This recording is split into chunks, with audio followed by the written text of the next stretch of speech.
So I tend to talk about my relationship a lot. Not online, apparently. Well, I mean online, but there's been some videos. We've tried having other people as a part of our relationship, and it works to varying degrees. Melody and I are really compatible in most ways. Like, if we go to any dating site and take any of their tests and then see how we match up, we're pretty close to 99% compatible according to most websites. And we can see a lot of that in our relationship. It's just that our emotional states aren't set up like everybody else's. We've never been into monogamy. I never have. Not in my entire life. I've always seen it as somehow my brain always processed monogamy as just settling for one. Not that there's, only one person out there who can make you completely happy or fits you perfectly. That's not true. And you believe in soulmates? So what you're saying is that out of the nearly 8 billion people on this planet, the one specific person, that one for you, just happened to be close enough for you to find ever. And the literal needle in a haystack concept there. I mean, that's 1 in 8 billion. Do you guys grasp that number? Do you understand it? 1 in 8 billion. Now, even if we step back a couple thousand years, that's still, even if we went back to where the population was only, let's say, 10 million humans, that's still 1 in 10 million. And that's back in a time when, people did live close enough in groups that you could have maybe had a soulmate who lived somewhere close enough for you to find. But that still precludes the idea that there were humans living on the other side of the planet, which we know there were.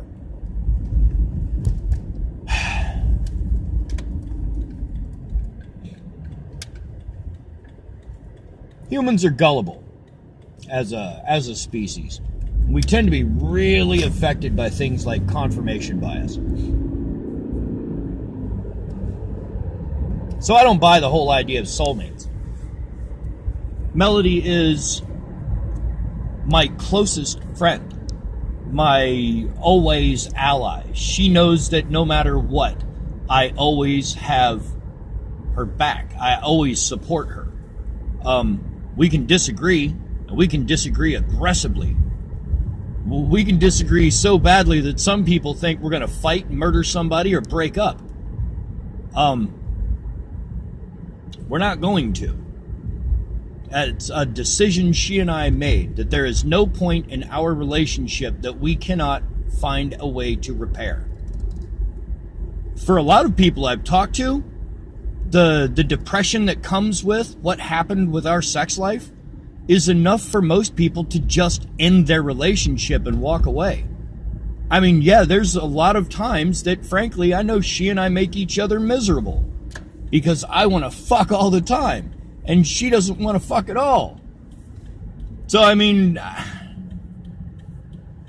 there's a part of my brain that is extraordinarily humanist, not feminist, because to me, calling it feminism basically is still putting one on top of the other in some way that you think it should be called out. No. You don't tell your kids not to hit girls. You teach your children not to hit other people. Maybe the whole, don't hit girls thing is just as fucking sexist as everything else. Anyway, that's... So we decided to include someone else in our relationship. And it started off as basically it was just somebody to take over the sex life. That was a thing she wasn't interested in dealing with. And even before all that happened, I've always had an incredibly high sex drive. And she and I have never really looked at... I mean, we looked at monogamy briefly, and it didn't work for us.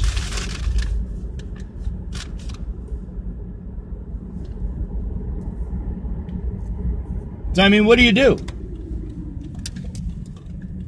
Do you dispose of your marriage because you're having problems? Because the two of you have discovered an irreparable break? Or do you simply say that nothing is irreparable and start by putting a patch on it? See how well that holds. Why'd it break? What's wrong with it? How can we fix it? You'll find that once you take leaving off the table, that it is no longer an option whatsoever. You'll find that a lot of solutions come to mind.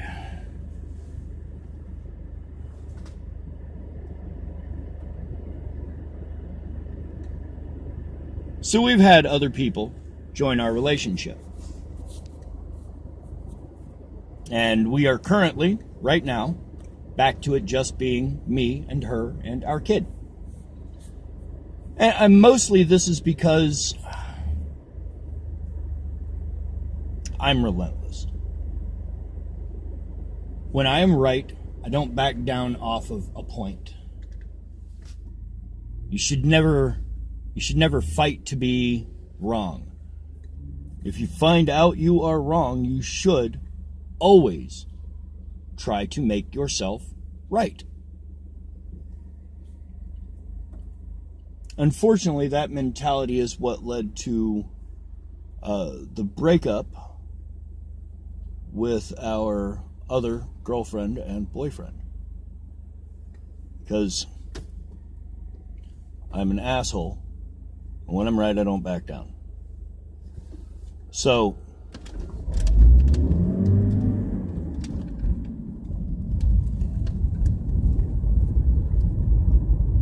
we run into issues with things like I have control issues. That's why we really don't ever have a secondary girlfriend. We have a sub. We have what is essentially a collared sex slave. Again, the dichotomy. I can be easily called a feminist, except that I find that term mildly offensive as well. Because if you're a feminist, you believe in women's rights, well, that's cool. What about men's rights? Or do you just believe in whatever rights get you the most social justice warrior points? Because I don't give a shit about that. I've been called a misogynist in the same breath that I've been called a feminist. And it's because I don't give a fuck what your sex organs are.